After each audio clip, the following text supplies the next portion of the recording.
같이 읽겠습니다.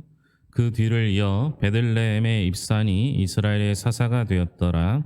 그가 아들 30명과 딸 30명을 두었더니 그가 딸들을 밖으로 시집 보냈고 아들들을 위하여는 밖에서 여자 30명을 데려왔더라. 그가 이스라엘의 사사가 된 지 7년이라 입산이 죽음에 베들레헴의 장사되었더라. 그 뒤를 이어 스볼론 사람 엘론이 이스라엘의 사사가 되어 10년 동안 이스라엘을 다스렸더라. 스볼론 사람 엘론이 죽음에 스볼론 땅 아얄론에 장사되었더라. 그 뒤를 이어 비라돈 사람 힐렐의 아들 압돈이 이스라엘의 사사가 되었더라. 그에게 아들 40명과 손자 30명이 있어 어린 낙이 70마리를 탔더라. 압돈이 이스라엘의 사사가 된 지 8년이라. 비라돈 사람 힐렐의 아들 압돈이 죽음에 에브라임 땅 아말렉 사람의 산지 비라돈에 장사되었더라. 아멘. 찬양대의 찬양이 있겠습니다.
우리가 계속 사사기를 보고 있습니다.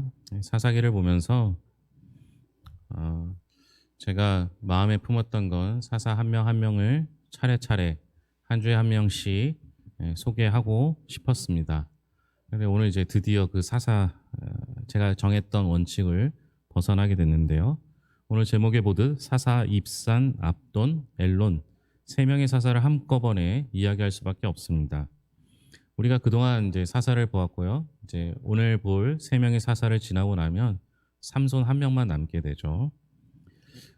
아무리 그 내용이 적었던 사사라 할지라도 함께 나눴던 말씀, 나눌 내용이 있었는데 오늘 이 세 명의 사사는 내용도 없고 또 함께 설명할 부분들도 별로 있지 않습니다. 먼저 사사기 12장 8절에서 10절까지 등장하는 사람은 사사 입산인데요. 문제가 있습니다. 이 짧은 것도 문제인데요.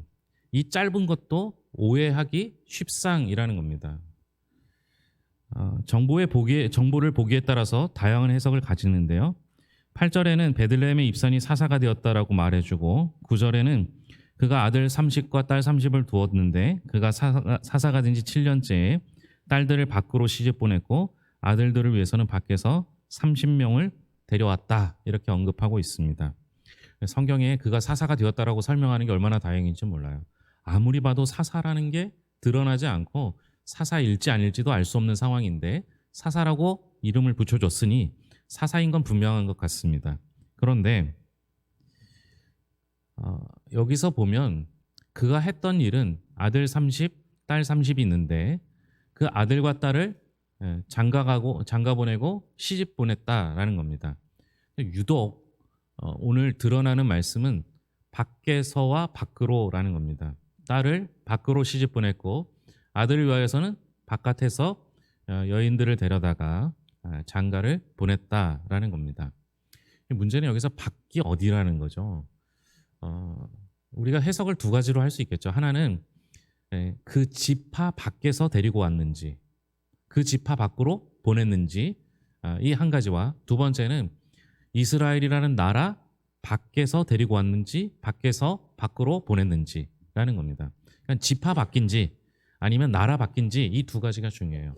그런데 오늘의 말씀에서는 원어적이나 문맥적으로 살펴봤을 때 이 밖은 지파를 뜻하는 것이 아니라 나라를 뜻한다라고 생각하는 것이 더 합리적일 것 같습니다. 결국 이스라엘 밖에서 여인들을 데려다가 아들을 결혼시켰고 자신의 딸들은 이스라엘 바깥으로 보내서 결혼을 시켰다라는 겁니다. 이스라엘이 하나님께서 출애굽시키시고 가나안 땅에 들어가서 부탁한 게 있어요. 그들을 다 진멸하라 또는 그들과 결혼하지 말라. 그들의 우상을 함께 섬기지 말라. 이렇게 부탁을 했는데요. 지금 말씀대로라면 이방인과 결혼을 시켰다라는 거예요. 아주 정확하게는 알 수 없겠지만 아들 30, 딸 30, 60명 전원을 이방인과 결혼을 시켰다는 거예요. 근데 그 결혼시킨 사람이 누구냐? 사사 입산이라는 겁니다.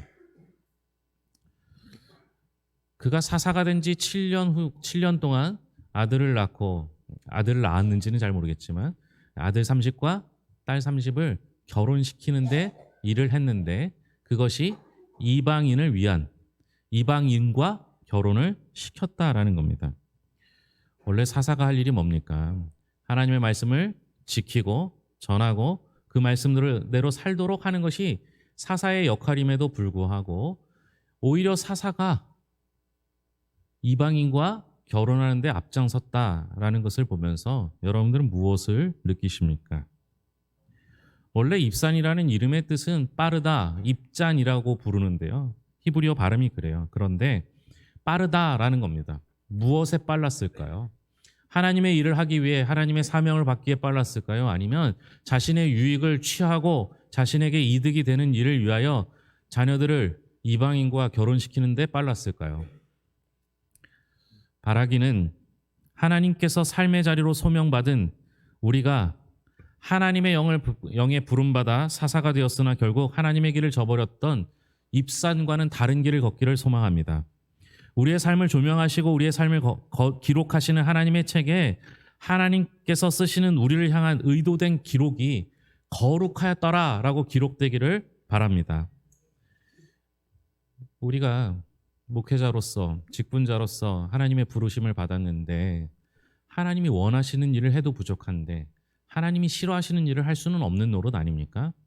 두 번째 사람은 엘론입니다. 11절부터 12절의 말씀인데요. 문제는 정보가 너무 없습니다.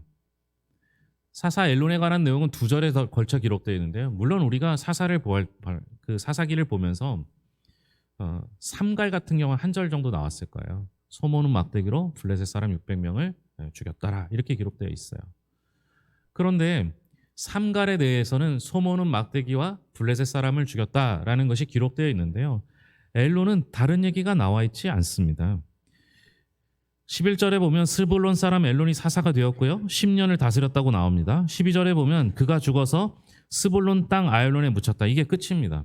사사가 된 거 그리고 죽은 거 그거 외에는 기록이 남아있지 않습니다. 성경을 아무리 살펴봐도요. 나와 있지 않아요. 혹시나 이스라엘 역사에 관련된 곳에 있을지 이곳저곳을 뒤져보았는데 역시 없습니다. 그저 그의 이름이 참나무라는 뜻 외에는 알 수가 없었습니다.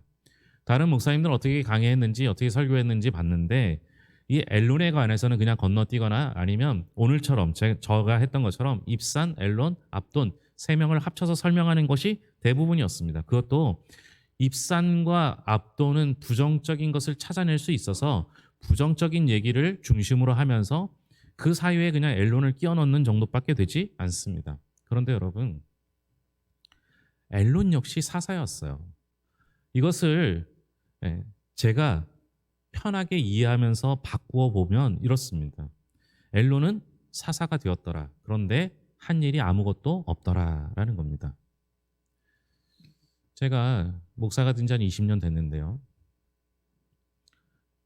목사가 된 지 20년이 됐는데 아무것도 한 것이 없더라. 이게 자랑일 수 있겠습니까? 절대 자랑이 될 수가 없어요. 아니 목사가 되고 목회자가 되고 장로가 되고 권사가 되고 집사가 되어서 직분을 받았음에도 불구하고 평생을 살고 나중에 죽었는데 아무것도 한 게 없더라라는 얘기가 남아있다면 그것은 자랑이 아니라 사실은 창피한 일인 것이죠. 엘론은 한 게 아무것도 없었어요. 마치 라오디아 교회를 향하여 하나님께서 차지도 뜨겁지도 않은 교회라고 책망하셨던 것처럼 이것은 책망의 말과 거의 같습니다. 우리가 예수를 믿으면요 해야 할 일이 있어요. 구원받았으면요 구원받은 자로 살아가야 할 방법들이 있습니다.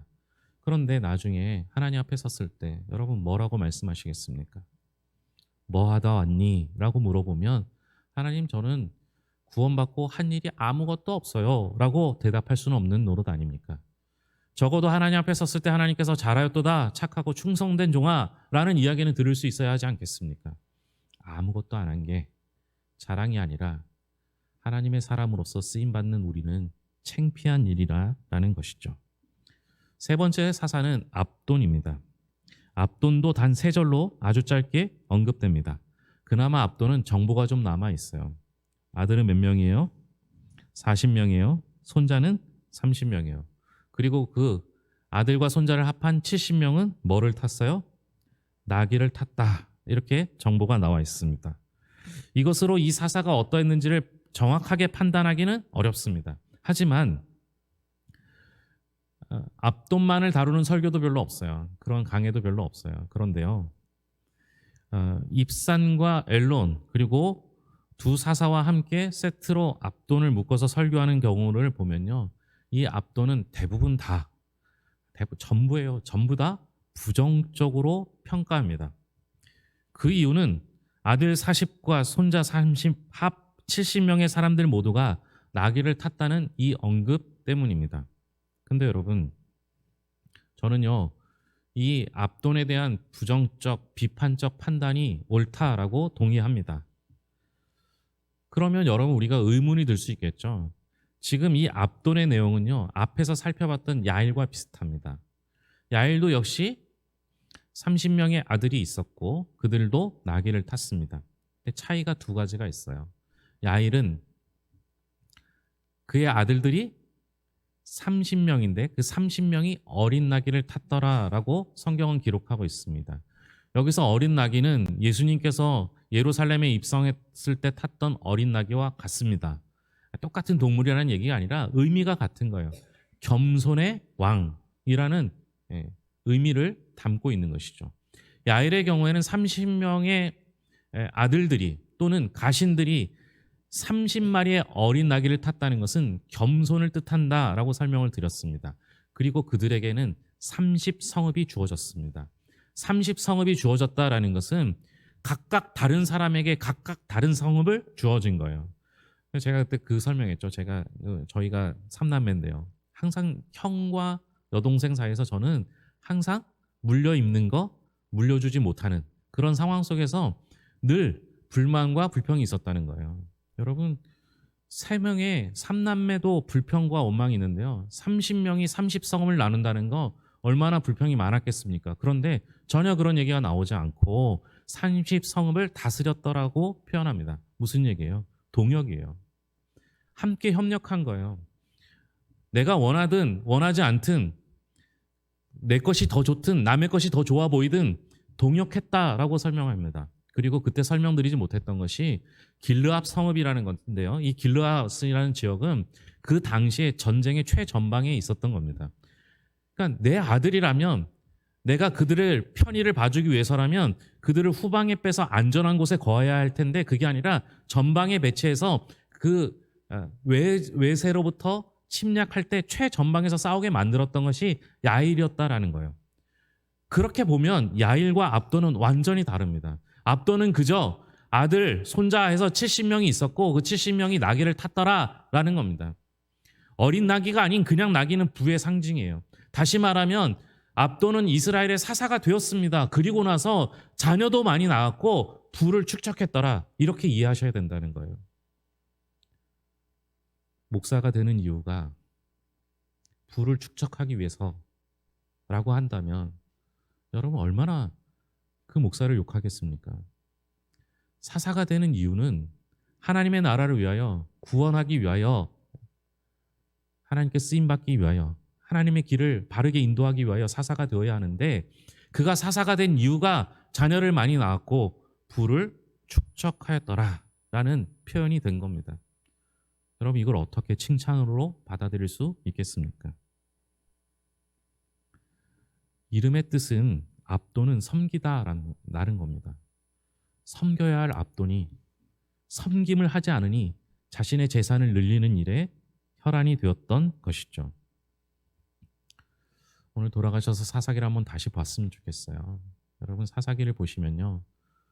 어느 순간 사사를 세웠음에도 불구하고 그 사사가 이스라엘을 구원하였더라라는 얘기가 사라집니다. 원래 사사는 이스라엘이 범죄할 때 하나님께서 그들을 깨우치기 위하여 고난을 주시고 그 고난 속에서 이스라엘이 부르짖었을 때 하나님께서 그들을 구원하기 위하여 사사를 보내주셨습니다. 그러니까 사사가 할 일은 이스라엘을 구원하는 일입니다. 그런데 어느 순간부터 더 이상 사사가 이스라엘을 구원하는 역할을 하지 않아요.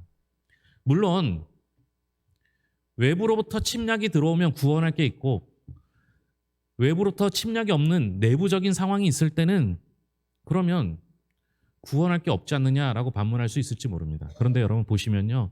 야일과 돌라를 보시면 그도 구원하였더라라고 하는데요. 그들은 소사사였고 이스라엘 내부의 결속을 다지고 질서를 바로 세우고 영적인 권위를 회복하는데 그들이 일을 했고 그것을 하나님께서 이스라엘을 구원하였더라라고 설명하고 있습니다. 더 이상 사사가 이스라엘을 구원하는 사람들이 아니었던 거예요. 우리는 사사가 되면 이스라엘을 구원할 줄 알았습니다. 저는 사사는 누구보다 도덕적으로 하나님의 말씀 앞에 바로 설 줄 알았습니다. 그런데 사사는 그 사사라는 직위를 이용하여 자신의 편의를, 자신의 유익을 얻는데 사용했던 것이죠. 우리는 어떤 모습으로 살아가고 있습니까? 하나님께서 나를 하나님의 사람으로 불러주셨습니다. 어떤 이는 목회자로, 어떤 이는 장로, 권사, 집사라는 직분을 주시고 하나님의 사람으로 선택하셨습니다. 그렇지 않았더라도 우리 모두 성도로서 하나님께 구원받은 구원자로서의 삶을 살아야 하지 않겠습니까? 근데 여러분, 그 직분에 걸맞는 삶을 살고 계십니까? 아니면 그 직분으로 인해서 내 유익만을 위해 사용하고 있습니까? 그 직분이 나를 드러내고 내가 하나님 앞에 높이는 데 사용하고 계십니까? 신앙생활에는, 크리스천의 삶에는 중간이 없습니다. 우리 모두 예수 그리스도를 믿으면 다 천국 간다고 합니다. 진짜입니까? 그거면 다 되는 겁니까? 그러면 이웃들 사랑하지 않고 경건하지 못하고 그래도 믿기만 하면 다 구원받는 것 같습니까? 여러분, 예수 그리스도를 나의 구주로 영접하고 그를 믿으면 구원받습니다. 이건 변하지 않는 진리입니다. 그런데 예수님을 믿으면 하나님을 사랑하게 됩니다. 하나님을 사랑하면 하나님이 사랑하는 사람들을 사랑해야 합니다. 그게 잘 안 될 수 있어요. 그러면 하나님이 사랑하는 사람을 적어도 사랑하기 위해 노력해야 합니다. 하나님을 사랑한다고 하면서 이웃을 사랑하지 않는다라는 것은 거짓말에 가깝습니다. 하나님을 사랑하면 경건한 삶을 갈망하고 준수하려고 합니다. 그것이 예수님의 삶이었고 우리를 향한 부탁이었습니다. 그러니 예수 믿고 예수님 믿는 사람처럼 살지 못하는 것은 예수님을 잘못 믿던지 아니면 안 믿는 것과 같습니다. 자신의 삶을 예수로 살아내는 것, 그것이 신앙입니다. 나의 행동이 다른 사람들에게 어떤 때는 크리스천으로 보이고 어떤 때는 개차반처럼 보인다면, 그러니까 나의 삶의 상황, 나의 삶이 내 상황에 따라서, 내 형편에 따라서, 내 감정에 따라서 달라진다면 그것은 우리의 신앙생활이 위험하다라는 증거입니다. 예수 그리스도를 믿으면 우리는 구원받습니다. 구원받은 우리는 구원받은 사람답게 살아야 합니다. 누가 봐도 하나님의 사람으로 살아가야 합니다. 어느 순간부터요, 우리가 참 세상 사람들의 평가가 야박하지 않습니까? 제가 밥 먹으러 갔을 때, 이제 타지에 갔을 때 혼자 먹는 경우가 있잖아요. 그런데 이제 누가 지나가다가 그 식당 그 종업원이었던지 그런데요, 저보고 제가 기도하고 밥 먹어서 그런지 혹시 목사님이세요? 이렇게 물어보시더라고요. 제가 목사님처럼 생긴 겁니까? 그래서 그 얘기를 듣는데, 이게 칭찬일까 아니면 그 안 좋게 보는 걸까? 그게 궁금하더라고요. 흉보는 걸까? 나중에 그 얘기를 가만 듣고 그분의 얘기를 듣다 보니까 목사 같지 않아 보이는 게 칭찬이더라고요. 여러분, 어느 순간부터요, 목사처럼 안 보이는 게 칭찬이고요, 어느 순간부터 예수 믿는 사람 같지 않은 게 칭찬이 되어버린 세대가 되어버렸습니다. 왜 그럴까요? 오늘 우리가 함께 봤던 이 세 명의 사사가 되었는데 사사다운 게 하나도 없는 거예요. 오늘날 오늘날 교회가 목사답지도 않고 교회답지도 않으니까 오히려 목사도 교회도 예수 믿는 사람도 그것처럼 보이는 것이 오히려 칭찬이 아니라 흉보는 게 되어버린 세상이 되어버렸습니다. 과연 우리는 어떻게 살아야 합니까? 직분을 받았어요. 하나님이 나를 살려주셨어요. 구원받았어요. 그런데 왜 우리의 삶이 세상의 선한 영향력으로 나타나지 않습니까? 사사도 하나님의 뜻대로 살지 않아요. 하나님이 싫어하는 걸 해요. 아무것도 안 해요. 오히려 자신의 부를 축적하기 위해 노력하고 있어요. 우리는 어떻습니까? 우리도 하나님의 사람으로 부름 받았습니다. 여러분들의 삶이 과연 하나님 앞에 섰을 때, 또한 믿지 않는 사람들 앞에 섰을 때 떳떳하고 자랑할 만한 것이 있으십니까? 적어도 하나님 앞에 섰을 때, 하나님, 저 아무것도 안 하고요, 밥만 먹다가 죽었어요, 이렇게 말할 수는 없는 노릇 아닙니까? 적어도 하나님 앞에 섰을 때 열심히 기도했어요, 전도했어요, 하나님 앞에 바르게 살려고 노력했어요 라는 말을 하고 하나님께서 잘하였도다, 착하고 충성된 종아, 이 칭찬 한번 들어야 하지 않겠습니까? 사사기를 대표하는 한 문장이 있는데, 자기 소견에 옳은 대로 행하였더라 라는 문장입니다. 이 문장 앞부분에 조건이 들어갑니다. 그 시대에 왕이 없으므로. 여러분, 사사를 누가 세웠습니까? 하나님이 세우셨죠. 그런데 그 사사마저도 하나님이 세우셨음에도 불구하고 자기 뜻대로 자기 마음대로 살았습니다. 그리고 심지어 그 사사가 12명이나 되었는데도 불구하고 그들도 하나님을 왕이라고 생각하지 못하고 살았던 겁니다. 여러분, 우리의 소견대로, 우리의 소견에 옳은 대로 행하는 것이 우리의 삶의 목표가 되어서는 안 됩니다. 우리 뜻대로, 우리 마음대로, 내 마음대로 내 직분 가지고 내가 원하는 것을 얻기 위해 사는 것이 옳은 일이 아니라는 것이죠. 그 길을 가지 않는 유일한 방법이 있다면 하나님을 우리의 왕으로 모시는 겁니다. 이스라엘의 12사사가 적어도 하나님을 왕으로 모셨더라면 이스라엘이 그렇게 타락하는 일은 없었던 것이죠. 내가 내 삶의 주인을 하나님으로 모시고 내 삶의 주인을, 내 삶의 왕을 하나님으로 모시고 살아간다면 우리의 소견에 옳은 대로 사는 것이 아니라 하나님의 뜻대로 살아가고 하나님의 뜻대로 이루어질 줄로 믿습니다. 기도하겠습니다. 하나님 아버지 감사합니다. 사사답게, 목사답게, 직분자답게, 교회답게 살겠습니다. 하나님 도우시고 인도하여 주셔서 맡겨진 사명 잘 감당케 하시고 그 사명을 감당하기 위하여 우리의 삶의 주인을 예수 그리스도로 모실 수 있도록 인도하여 주시옵소서. 하나님 아버지, 여러 가지 문제들을 가지고 나왔습니다. 하나님, 부끄럽지만 우리를 살펴주시고 도와주시고 위로해 주시면 하나님 앞에 바로 서겠습니다. 칭찬받는 하나님의 종이 되겠습니다. 문제들을 해결하여 주시옵소서.